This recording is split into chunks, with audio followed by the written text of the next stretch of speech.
Olá, eu sou o professor Everton Amorim e essa é uma aula de matemática preparada para o sexto ano da escola Isaac de Alcântara Costa. Essa aula está sendo preparada para ser repassada no dia 1º de junho, no primeiro horário, das 13 às 14h30. Essa aula tem como agenda a correção do exercício relativo à ideia de número fracionário que foi passado no dia 31/5, uma correção aí no nosso slide. E também será conversado hoje a respeito da leitura de fração. Sem mais delongas e partindo para o nosso exercício, nós temos na primeira questão o seguinte: é pedido nessa primeira questão que você diga qual é a fração que representa a parte laranja de cada uma das figuras abaixo. E aí, nas figuras do item A ao item F, a gente já tem inclusive o gabarito, mas vamos procurar entender por que o gabarito é o que está exposto aí nessas letras em rosa. Na letra A, nós temos aí uma série de retângulos, totalizando 5 retângulos, 5 quadradinhos dentro deste grande retângulo. E desses 5 quadradinhos, apenas 2 estão preenchidos com a cor laranja. O que isso demonstra para a gente? Isso demonstra para a gente que ao representar esta figura no formato de fração, eu tenho aí o número 5 na parte de baixo e o número 2 na parte de cima. E aí a gente precisa relembrar o que já foi dito na aula anterior. O número de baixo a gente chama de denominador e o número de cima a gente chama de numerador. O número de baixo vai estar representando o total de quadradinhos que tem nesse retângulo. No caso, são 5 quadradinhos. E o número de cima, que é o numerador, vai representar para a gente o total de quadradinhos que está pintado. Desta forma, o desenho que está posto na letra A é representado com essa fração 2/5. Toda fração, na realidade, é uma divisão. Então, eu tenho aí nessa divisão representado o número 2/5. Já na letra B, nós temos um retângulo com um desenho um pouco diferente. Se vocês observarem, estão traçados pequenos triângulos dentro desse retângulo. E esses triângulos são colocados no mesmo formato, do mesmo tamanho. E é importante fazer aqui uma ressalva e dizer a vocês que, para que eu represente uma fração desta forma, observando desenhos, as partes têm que ser correspondentes, ou seja, esses desenhos têm que trazer representações, pequenos desenhos de formas iguais. Então, nós temos aí na letra B um total de 8 triângulos e aí estão pintados 5. Dessa forma, nós teremos aí que a nossa fração que representa o desenho colocado na letra B é a fração 5/8. Já na letra C, nós temos novamente um quadrado e pequenos quadrados dentro dele. O total, pessoal, sempre vai ser o total geral, todos aqueles que estão pintados e também os que não estão. E aí, nesse caso, nós temos 9 quadradinhos no total, e os que são pintados aí na letra C são apenas 5. Desta forma, nós temos como representação, a fração que representa o desenho da letra C vai ser 5/9. 5 é o total que está pintado, 9 é o total geral que apresenta nessa figura. Já a letra D traz para a gente um formato redondo, próximo, parecido com o formato de uma pizza. E aí, imaginando essa pizza vai ter... Essa pizza tem 8 pedaços e aí estão desenhados, pintados em laranja, apenas 4. Deste modo, a letra D vai ter como representação fracionária 4/8. Na letra E, nós temos uma quantidade significativa de quadradinhos. E se você contar todos eles, você vai observar que existem 36. Uma outra maneira de você contar eles, sem precisar você contar um por um, é você multiplicar o número de linhas pelo número de colunas. Você tem 6 linhas por 6 colunas, 6 vezes 6, 36, da mesma maneira. E aí, quando você for contar o número que tem pintado em laranja, vão ter 18. 18 de 36, ou seja, a fração que representa o desenho que está exposto na letra E é a fração 18/36. E a letra F, para finalizar, traz para a gente um pentágono que possui alguns triângulos desenhados dentro dele. E aí, esse pentágono tem 5 triângulos desenhados dentro dele, dos quais 3 estão pintados em laranja. Desta forma, nós teremos a fração que representa esse desenho, o número 3 sobre 5. Na segunda questão, é pedido que você represente graficamente as frações que estão expostas. Aí vai ser o contrário. Na primeira você tinha o desenho e pedia que você representasse a fração. Aí você tem a fração e ele pede que você represente o desenho.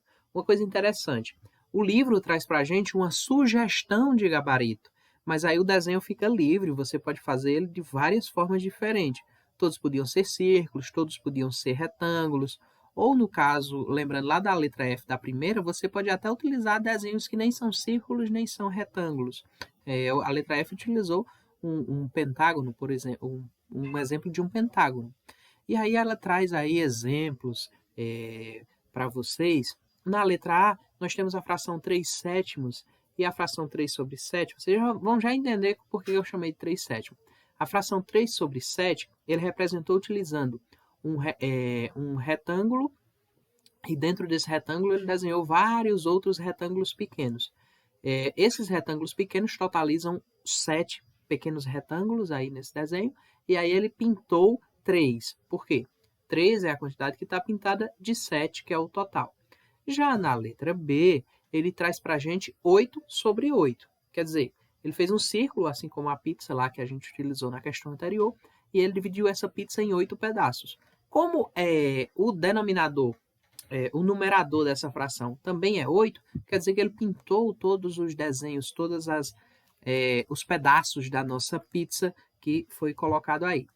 A letra C traz para a gente 2 sobre 3, desenhou um retângulo que tem 3 pequenos retângulos dentro, 3 é o total do denominador, e ele pintou 2, que 2 é o numerador. Desta forma, nós temos aí a fração 2 sobre 3 representada com esse desenho da letra C. Na letra D, da mesma forma, só que aí nesse caso, o nosso denominador é 5, então foram 5 pequenos retângulos, dos quais foram pintados 4, porque na fração a gente tem 4 sobre 5.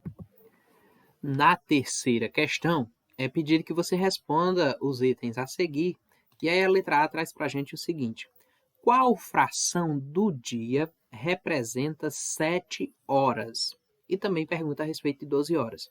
Pessoal, é importante aqui a gente observar o seguinte: se ele está perguntando qual fração representa 7 horas do dia, ele quer saber no contexto de um dia. Um dia inteiro possui 24 horas, então esse 7 eu vou representar como sendo 7 sobre 24.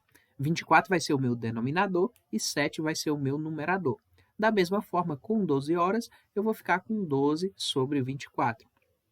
Uma coisa importante, como toda fração é uma divisão, lá na frente a gente vai entender que é possível escrever esse 12 sobre 24 de outra maneira. Lembra lá de quando foi exposto a questão do futebol. Mas aí vamos deixar mais para frente, que a gente vai entender melhor como é que nós reduziremos essas frações. Na letra B, nós temos o seguinte: que fração da semana representa 5 dias e também 7 dias? A gente precisa lembrar, uma semana tem quantos dias? Uma semana vai do domingo até o sábado, e a gente tem aí 7 dias da semana. 5 dias irão representar da seguinte forma: 5 como numerador, 7 como denominador, 5 sobre 7. No caso de 7 dias, 7 sobre 7. Na letra C, nós temos que fração do ano representa um bimestre e que fração representa um semestre. Aí uma coisa importante para vocês. Um bimestre é a composição de um bimestre é a composição de 2 meses e um semestre é a composição de 6 meses.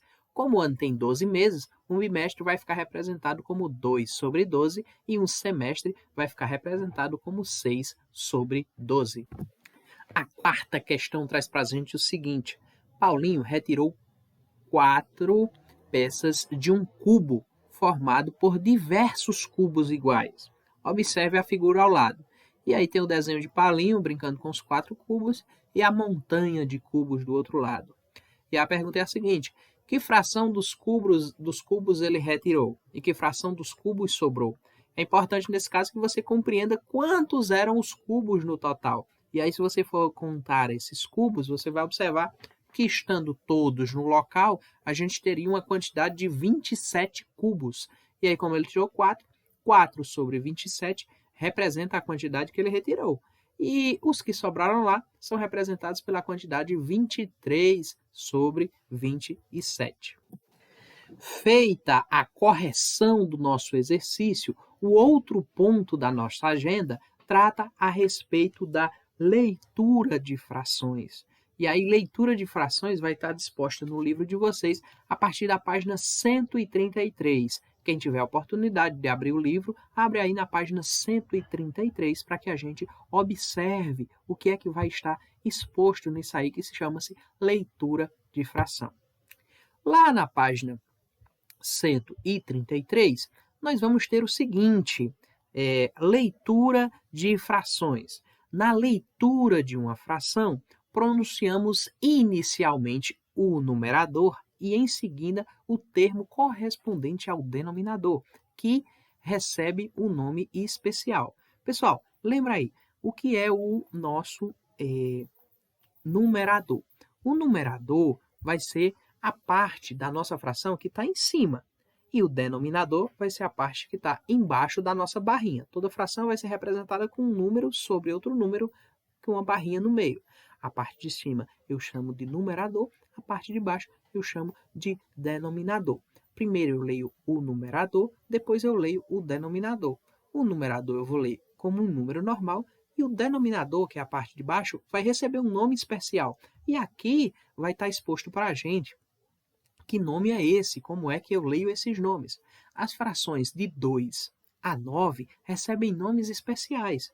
O denominador 2 leva o nome de meio. O denominador 3 leva o nome de terço. O denominador 4 de quarto. O 5 de quinto. O 6 de sexto. O 7 de sétimo. O oitavo de oitavo. E o 9 de nono. Como é que eu leio, então, uma fração que traz esses números como denominadores? E aí a gente tem alguns exemplos. O exemplo aí, 2 sobre 3, como é que eu leio esse 2 sobre 3, uma leitura correta? Esse número vai ser lido da seguinte forma, 2 terços. O 2 fica normal, o número 2, e a parte de baixo eu chamo de terço, então vai ficar 2 terços. Já a fração 1 sobre 6, eu vou ler como? 1 que está em cima é 1 normal, só que o 6 de baixo leva o nome de sexto. Então, 1 sobre 6 é 1 sexto. E aí, o próximo aí eu tenho 3 sobre 2, e 3 sobre 2 eu leio da seguinte forma, 3 meios. E assim sucessivamente. Sempre que eu tiver na parte de baixo um número entre 2 e 9, ele recebe esses nomes que estão expostos aí nessa listinha que eu acabei de mostrar para vocês. Já os denominadores, as frações que têm denominador de uma potência de base 10, eu vou ter uma leitura em um formato diferente. Eu vou ter aqui o denominador 10, 100, 1000 e 10.000. E assim sucessivamente. Mas o livro só traz para a gente esses 4 exemplos. Nos denominadores, nas potências que tem o denominador 10, eu vou ler décimo. Nas potências que tem o denominador 100, eu vou ler centésimo. Nas potências que tem o denominador 1000, eu irei ler milésimo. E nas potências que tem o denominador 10.000, eu posso ler décimo de milésimo. E assim sucessivamente, centésimo de milésimo, e por aí vai. E aí eu trago os exemplos para vocês. Eu tenho aqui o número 7 sobre 10. E como é que eu leio 7 sobre 10? Eu leio simplesmente 7 décimos. Ou o número 14 sobre 1000. Como é que eu leio 14 sobre 1000? Eu leio simplesmente 14 milésimos. Mas aí ainda ficam alguns números que não estão englobados nessa regra que eu coloquei para vocês. E aí, como é que esses números vão ser chamados?